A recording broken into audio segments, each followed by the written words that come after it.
Hello everyone, today I'm going to do a quick review of my Toro 2000 series Zmaster. I bought this thing at the end of August and I've only had it for a few weeks now. I've got 26.1 hours on it, so I want to kind of give you my kind of 25-hour review on this thing. Now that I've ran this for about 25 hours, what I think about it, what I like, what I don't like, and maybe just give you an idea of what this mower is if you were interested in getting one. So first of all, I would like to start off by saying I've been mowing for a long time. I've been mowing other yards other than mine for about 9 years though. So I've only been using a zero turn probably for about 8 of those years. And I've been using Toros for probably 6 or 7 years now. And this is what I'm used to mowing on.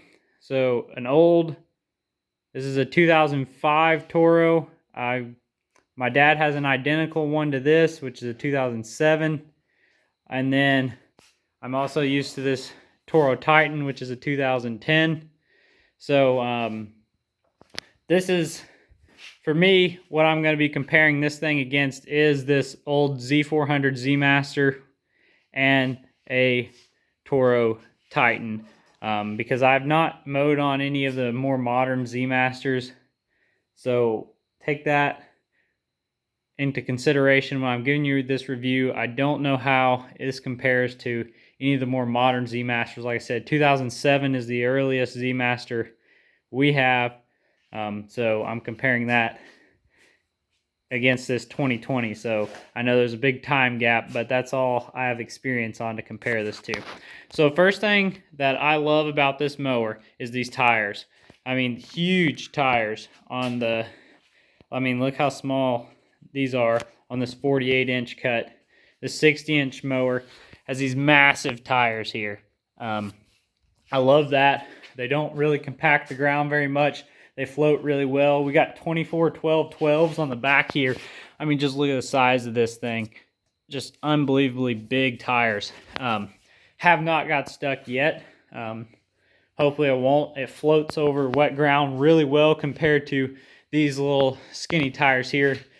We get these things stuck quite often because you can see that's a lot smaller of a tire. I think that's like a 2310, 231210 or something like that. So a little bit smaller of a tire.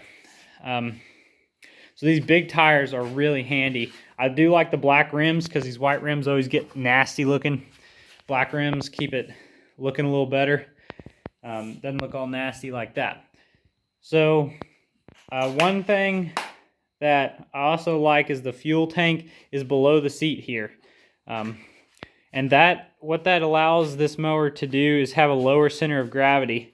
My old Zmaster, I've got 2 of these Zmasters, and my dad has one, and all of them have these twin tanks up on as your fenders here, and which is great for having capacity for fuel, having twin tanks and all. But what it is not good on is hillsides, because all that weight, all this fuel is a lot of added weight up high, where that is down low below the seat. So you got a low center of gravity, and that helps you hold those hills better.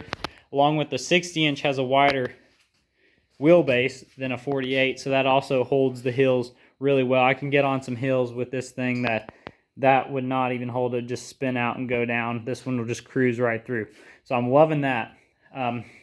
One thing with this mower too is this is super easy. Take on and off. And sorry I have not cleaned this thing. It's pretty dirty. I've already got the covers removed on those because that one you had to take the bolts off it. Terrible. This one kind of slid on and off, but yeah, so that's super easy to get to. You got huge pulleys. I like that. This is nice here. That was not on the old mowers we had, so nice little step up on there. It's got the same chains to hold the deck up. I've always been a fan of this. It kind of lets your deck float. You get a more even looking cut. And you got your anti-scalp roller wheels. Those are nice. This I haven't used yet, but this will be really nice. You can put it like a jack on here, like a trailer jack, clip it in and just raise this up and get under the mower. The way we normally get under these things is have to hoist them up. So it'll be nice to use that. I'll be able to do it if I'm in the field mowing somewhere, out mowing grass, and I need to get under one. I have that jack with me. I can get under and maintenance one right there. If I bent the blade or something, I could just swap it out right there with me. So that'll be nice.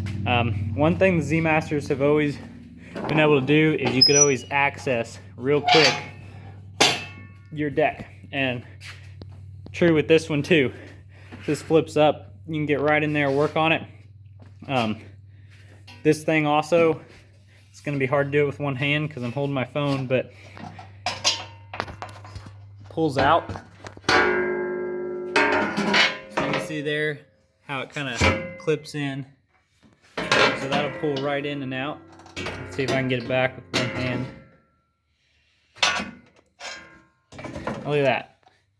One hand to get it back in there. These are nice right here because that keeps this metal from clanking. So it's pretty quiet, where these old ones are just super noisy when you hit a bump. So that's real quiet and comfortable. The seat.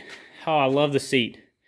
We've got on my dad's mower the upgraded seat from this, and it's a lot better than this, but this seat's even better than what used to be the upgraded seat. I love how it contours and kind of wraps around your back and your legs here, and it's very comfortable.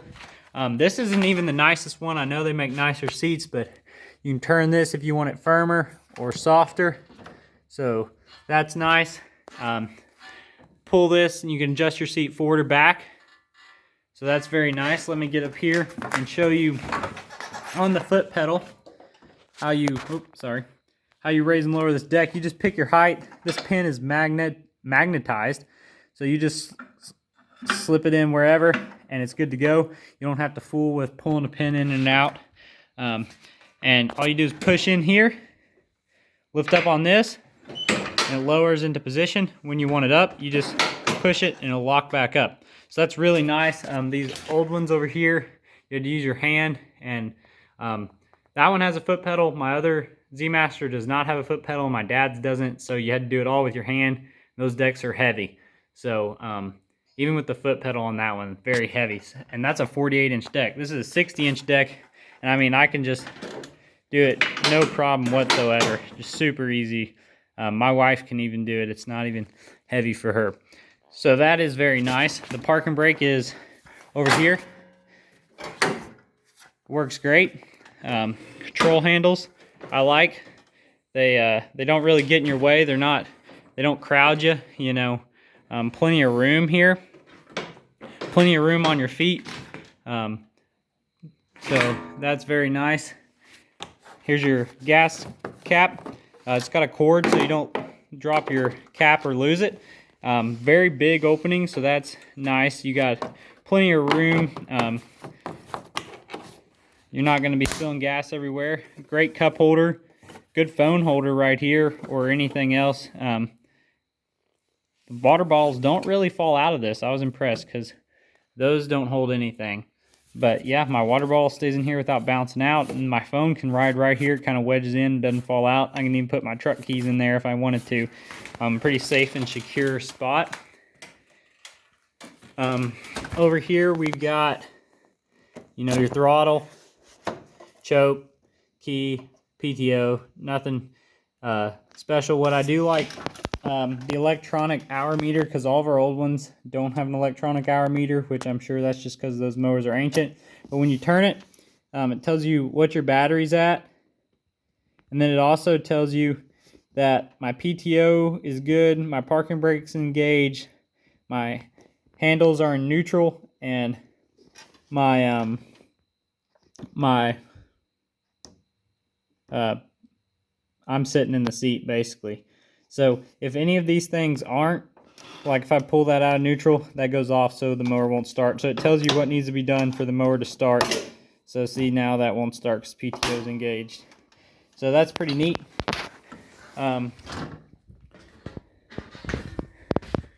Also, up under here, you can't really see, but nice deck. It does not have that baffle that my old Z-Masters have, which I think that's because this is the 2000 series. I think the 3000 up has that baffle right here. So I do wish it had that. I think that kind of doesn't get as much airflow as the nicer Z-Masters. We do get a fuel level here, so that is nice. We can mount stuff here. I probably will never do that just because I don't need to, but it can mount like a bucket, or I think you can even mount a weed eater. I don't know why you'd need to do that, but that's what these holes are for also. The ROPS works great. You just gotta turn this and out, then you fold it up, and then you turn it, click back in. But I run the ROPS down because I don't really need it. I'm never on anything too steep, and there's a lot of trees where I mow, and you'll rip tree limbs off if you run this thing up. Batteries right here, easy to access. Don't mind that. That does not come on this. This is the GPS tracker for the mower. That's extra. I put that on myself, so that does not come on the mower. You can reach everything. Your oil, hydraulic oil there, engine oil here, easy to access. This does have the Toro engine. That's a 24.5 horsepower Toro engine. Comes out of the same factory as BMW motorcycle engines. I'm liking it so far. I wish I had more horsepower with a 60-inch deck, but it does handle it fine. I've gotten into some stuff that's probably about a foot tall, and it does bog a little, but not as bad as you would think. So that I'm loving this engine. I do want more horsepower on my next mower, but this was at the price range that I could afford, and maybe in a few years, if I get another mower, I'll be able to get a 3000 or 5000. But right now, this is what I've got, and I'm liking that engine. Easy to change the engine oil. You just pull this down and run it out the back, just drain it out the back. So that is nice because you don't have to mess with something like this engine is always leaking. This thing right here always leaks. And that hose is not even hardly long enough either. So I really like this one. That's nice. Hitch is nice if you're ever doing anything where you need a hitch around the house, or if we pull a little trailer with our liquid sprayer to spray Roundup around the house. That's what I use, or I will use. I haven't used it yet. But yeah, so canister air filter. I'm a big fan of those. I don't like engines that don't have them. I think that really helps your engine life. So overall, at 25 hours, I'm loving this mower. I don't regret buying it one bit. And hopefully I can give you all a review after maybe putting 50 or 100 hours on this thing. Let you know if I'm still liking it and see how the durability is on it, see how it's holding up. But thanks for watching. Have a great day, everyone.